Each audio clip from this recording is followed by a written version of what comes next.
What's up, you guys? Welcome back to my YouTube channel, and this is an updated video for the last Super Makoko Express guide video that we made here on this channel, thanks to Saunders, which took a long time.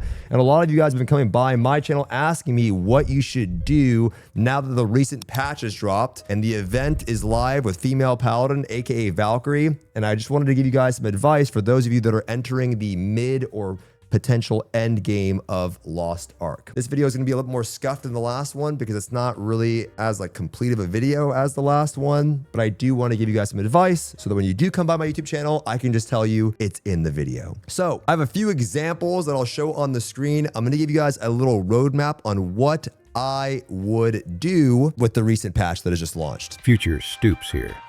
This video is aimed at helping those of you who have been enjoying your time in the game and want to continue playing to reach end game content following the event. If you are enjoying just playing the event casually as a seasonal player, you can continue your own progression path and disregard my advice. At this point, you might be somewhere like 1640 or 1660. If you're not there, that's totally fine. Just go back to my video and make sure you follow the steps outlined in the guide. In the last section is timestamped as how to start. The advice still remains the same, but since then, we've had the Valkyrie patch with an event known as Rise of the Valkyrie. Now, this event, as I mentioned in the last video, is going to be pretty juiced, or it was going to be pretty juiced, and it is. It's actually a lot better than I thought because it does provide double artisan energy up to 1680, which is essentially double pity rates, which is huge. And there's a ton of gold in here, a bunch of mats, shards.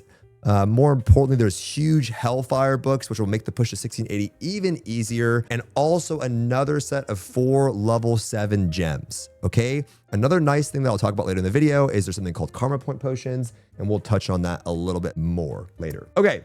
So this is an example of somebody that's come back to the game, and I want you guys to get familiar with this website. I did mention it again in the video. This is uwoowo.mathy.mo. This is essentially a place that you can look up your character and see where you stand amongst other players of your class at this item level bracket. So this says that in between the item level bracket of 1660 and 1670, you are in a room full of 100 wild souls, stronger than 19 of them. So you can see where you rank amongst your class within this item level bracket to give you an idea, a general idea. It's not 100% accurate, but it is a good idea to see how well your character is progressed amongst your peers.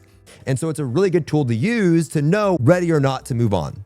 One mistake a lot of people make in this game is that first of all, they're not aware of the other power systems in the game, and they just simply focus on item level because item level is probably the thing that you're used to when you started playing Lost Ark a long time ago. Like, oh, I just honed my item level, my damage goes up. But one thing that's important to note is that a weapon tap is around 1.6% damage and 5 armor taps is equal to that, right? It's not a lot of gains or power gains that come from item level. So there are better ways to spend our gold or use our resources. And although the event tries to encourage you continuously to reach this next threshold, to get more rewards, I know you're going to fixate on that, but I don't want you to do that. And that's what I mentioned in the last video. I want you to make sure your character is complete before moving on to the next checkpoint.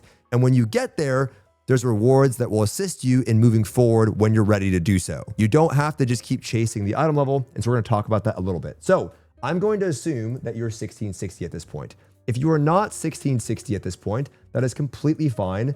Just continue to push towards 1660. At tier 4, when you've entered at 1640, again, there's way more money to make. You might have noticed this. The chaos gates are worth more. The logging is worth way more. All of the things that I told you in the video are just worth, well, way more. So continue to do them. When you reach 1660 now, and the way that you would have done that would have been just going plus 14 on all of your armor. You're probably also wondering, as I say this, again, this video is going to be a little bit all over the place. You're probably wondering, should I have advanced honed in tier 3? I hear all these people talking about like advanced honing in tier 3. Should I have transferred? Did I make a mistake? The only time you guys advanced hone in tier 3 is when you would have had like millions of tier 3 shards and you had a lot of the solar material. They're called solars. It's like the tier 3 juice mats. They look something like this. If you had a ton of these and you had a ton of tier 3 shards, then yes, you could have advanced honed in tier 3, and it's not the end of the world. In any case, if you moved on to tier 3 or tier 4 rather, or you did do a little bit of advanced honing, that's, you know, neither here nor there. When you get to tier 4, generally it'd be plus 14 on all of your armor to hit that 1660 threshold. And then once you hit plus 14 on all of your armor, you can then begin to try to advance hone from there. And I'd go plus 10. So just to summarize it, it's a little bit all over the place. Advanced honing, guys, is done in tier 4. When you hit plus 14 on all of your armor and weapon, you go plus 10. And then from there, you will go to 16 and then finish your advanced honing to plus 20. Okay, so plus 14 on all, then do plus 10 advanced honing on all, then go to plus 16 on your gear with regular honing, and then do the additional 10 levels, making it plus 20 advanced honing. Okay, at 1660, the one thing that I'm telling you about, or I want you to understand, is that you will unlock Aegir. It's the first like real tier 4 solo mode raid that was recently added to the game, and it looks something like this. It is also known as Act 1. You can do this on solo mode, and you will begin to earn these Hellfire Keystones. These Hellfire Keystones are used to create Kazaros armor, and it's ancient armor, and you can transfer your current gear to the ancient armor. Now you're probably wondering, which one do I make first? What do I do? You are going to choose the armor pieces first. You can do gloves, then helmet. Like there's a bunch of ways to min-max it, but it doesn't really matter. You're gonna get a bunch from the event. Just don't make the weapon first. Make the weapon last. And the reason why you do that is because, as mentioned in the last video, arc passive. I'm going through this like assuming you watched the last one or you understand the systems at this point. If you don't, please watch the last video. It will give you the ability to unlock the bottom row, the last node, which is a fat damage gain for your class, whether you're taking Standing Striker, Blunt Thorn, whatever. Worry about that once reaching 1660. Get the evolution gear, get the last node, and you'll notice your combat power will jump quite a bit. Just don't make the weapon because the weapon doesn't count towards the points. Everything that counts towards the points is within this tree right here, this little tab, right? You can see pants, gloves, whatever, right? Don't make the weapon. Don't make that mistake. What about the armor? Once you do that, that's like the big checkpoint, I would say, at 1660. You then can make your way towards 1680. And once you're plus 14 on all of your gear, you'll do advanced honing 1 through 10. If you've already done it at this point, then it's a W. You can just move on and continue to hone. When you reach 1680 though, however you've done it, if you didn't follow my advice, this is the sweet spot, okay? Because now there's a lot of things that are going to open up and you would have progressed through the event. You would have actually, on paper, completed the event here. Now there are bonus chests that exist within the final reward that give you more materials. If we go to the Challenge Express, you would have got the chest here, and then you can open here, and there's another chest, and the gems, and there's another chest within a chest, and a chest, and a chest, and a bunch of golden mats, and so on. But the reason why 1680 is so important is it unlocks a few things. Number one, it's going to unlock ancient accessories and ancient bracelet. And if we go back to the Enlightenment tree, you can see here that ancient accessories will give me more points to spend within the Enlightenment tree. An ancient bracelet will also give me more points to spend within this tree, which is a W. This is fat damage gains, and you're gonna see it reflect in your character power score. So that's what we wanna focus on first. You will get some free ones provided by the event, and those are good for now, but I'll give you some advice on what we wanna do before moving on. At this point, we are not thinking about honing. We want to get our ancient accessories, our ancient bracelet. We want to progress in the Enlightenment tree, the leap tree, but also another system will open up and it's called Karma. Technically, it's going to be opening up at 1670. I believe you can start progressing it, but I don't want you to worry about that until you get to 1680. What I do want you to do is look at the tab right here. You'll see that when you start clearing Belshazzar, you will be getting these little potions, okay? These little potions. This system will allow you basically to get more points within the Enlightenment tree, and it will allow you to get more points within the leap tree. It gives you a bunch of damage gains. It's a ton, okay? So the order in which you do this, when you get these potions, is you are gonna put one level, you're gonna unlock one level within the leap tree, and this is gonna give you the ability to put some points in, you can just follow your class guide, but it'll give you some points within the bottom row here, which is gonna make your T skill way stronger. You will then go to the Enlightenment tree, and you're gonna work your way up to level 21 within the Enlightenment tree. And then you're gonna go back to the leap tree, and then you're gonna go to the evolution tree. Again, this should be covered in your class guide. Okay, there's one more thing that I want you to park for, and that's gonna be working on getting high ancient accessories. So this person, we're at 1660, we're moving on. Now we're at G, who's 1670. He has plus 14 on his gear, plus 10 advanced honing. Now we're gonna go to plus 16 on armor. We're at 1680, and it should look something like this at 1680. Now, the reason why I want you to park here is I want you to make the most out of the current event. This is at the point in which you're gonna start wanting to have some unbound gold. Up until this point, we haven't really needed unbound gold. However, in my guide, I told you to sell all of these things so you could start earning unbound gold. And now it's time to really make some unbound gold. I want you to literally sell everything. I don't give a fudge what anyone else says. I want you to sell everything. I want you to sell the gems. I want you to sell the mats. I don't care. Like if you don't need all of it. The blues, the reds, the wood, the gems, everything, all of your mats, because we get a lot of mats from the event. And while we're farming and we're doing the raids and things like that, we're going to be acquiring bound mats from our dailies and such, from paradise and such. So I want you to sell everything. You need as much raw gold as you can get, because our goal once we hit 1680 is to buy one high accessory a week. So this person has taken my advice and they've started on it. A medium accessory is like a little purple dot. A blue dot is a low accessory. And then a yellow dot is a high accessory. When you are looking for accessories, you guys, try to find one that has the highest amount of main stat you can for a decent price. A lot of times, people will post a high accessory or a mid, by the way. A mid, it's 2 purple lines. So like additional damage, outgoing damage,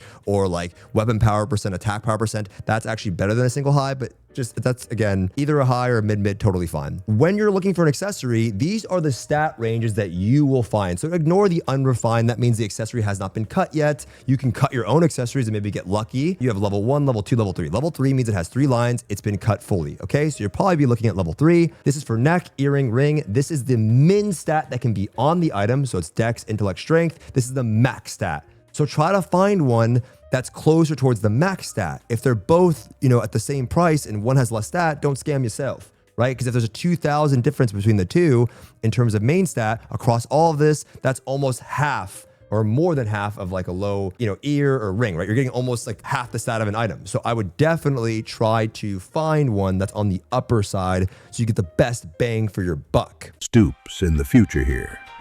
Just wanted to add that you should be buying ancient accessories only if it has a quality higher than 70. So in summary, we're looking to buy a high accessory a week. We're looking for the damage percent lines, and you can get one per week. At 1680, if you are able to do all of the raids, which you should be trying to do at this point, you've probably been doing a lot of solo raids up until this point. That's totally fine. But because you have the Mokoko bootcamp buff, you're gonna have an easier time getting into Aegir hard modes, which Aegir hard mode will be giving you around 30K a week, right? And it's not gonna be bound gold. You're gonna be doing Brel Shaza normal mode. That's gonna give you over or just around about 30K, and it's not bound either. The hard one for you will probably be Act 3 normal mode. This raid in particular would probably be the first challenge that you would have to get in. I have had people by chat that do get in, but if you don't get in, it's no big deal. It's not the biggest deal in the world. I would still try to get into a lobby. This is where you'll probably spend more of your time in the party fighter trying to get into one, because this is the first lobby that doesn't have the Mokoko buff applied. You'll still have like the other benefits elsewhere, but this might be the first one where you might experience some gatekeeping. But that's why I'm giving you this info, so that you will look way stronger and you're going to be properly set up for these raids. So if you take my advice, you're going to be a lot stronger than the other people that would sign up. Okay, so I want you to take advantage of the Mokoko bootcamp shop. I want you to get this gold every week. Now, a lot of these sources of like gold and things like that, whether it be through Paradise, whether it be through this shop, whether it be through Una's, you're like, yeah, it's bound gold. The event itself gives you a ton of gold, and it's also bound gold. That bound gold will be useful for the in-game systems, and so we want the raw gold to use for the marketplace. So in summary, I want you to get a high accessory a week at 1680. We're doing our dailies, we're doing the Chaos Gate, we're doing the logging, we're doing the Gold Island, we're doing the field boss, we're doing all of the activities. We're getting into the 2 raids pretty easy. In our free time, we're going to try to get into Immortum. That's priority number 1. And with our bound gold, while we're at 1680, I want you to begin using that to work on our karma, to work on getting the power gains from this system. There is no reason for you to push to 1690. There's nothing waiting for you there. There's nothing magical there. It's literally just going to be another system that will unlock for you at some point. I don't care about advanced honing for Mortem. I want you to solidify your character, get the proper damage gains at your item level. It's way more power than you get from honing, and it's way better for you to focus on that and then move on. So once you get all high accessories and each week you're working on your karma with your bound gold, you would have stockpiled enough mats, then you can make the push to 1690 and so on. But up until that point, that's going to be your goal. Now, there are other things that you can do. You can work on getting better elixirs. If you have any event elixirs, you can work on 5/5s. It's super annoying, but you can do that. The other thing, if you haven't done it already and you're just waiting around, saving for this, you can use your bound gold on finishing up your transcendence. If you haven't done so, this is a great point to do that. Up until this point, you're probably doing a lot of solo raids. People are inviting you no matter what. But yeah, finish up your transcendence. Make sure you're at 21 on all. Only use the tickets as mentioned in the video. Never spend the real gold on that. Make sure the event shop is cleared. Make sure you've claimed all of your sources of event tickets for the rerolls that I mentioned in the video. Do that. If you worrying about a bracelet, what about my bracelet? You mentioned accessories. In regards to bracelet, I would not spend any gold on bracelets. If I get to a high floor in a 1680 paradise at this point, I'm taking bracelet a lot of the time because we're going to be farming the natural mats anyway. If you don't see like Abydos and you have like shards and like reds and blues, but you see bracelet, take the bracelet. The bracelet will save you a lot of gold and give you a usable one. In fact, my event character, I didn't want to buy a bracelet. It was super expensive. So I just slammed one of the bracelets from Paradise and it rolled pretty well. Had my main stat on it. If I see like main stat strength, main stat vitality, if you're a crit, spec, swift, whatever, main stat that, I'm going to roll it. And it will give me a better one than you probably already have. And I didn't spend any gold on that. Later, you can worry about that, but that's not priority number 1. I'm just worrying about using Paradise. Okay. So that's going to be your goal. Now, there's one more thing that you definitely can and should do once you have reached tier 4. At any point within tier 4, if you are 1640, 1660, 1670, 1680, there's something that I want you to work on if you like to do so. Now, I don't actually have it. I don't know how I don't have it. Don't use me as an example. But the field boss is today. The reason why I told you to do the field boss is because this most sucker can drop something called an Enlightenment point potion. There's also a daily, they're gone. They don't give you mats anymore, but you can get the reputation rewards. And one of them is for an Enlightenment point potion. This will be found in North Curzon. And after like 17 days, I believe, you can get another Enlightenment point potion. There's also something called like for Blood Claw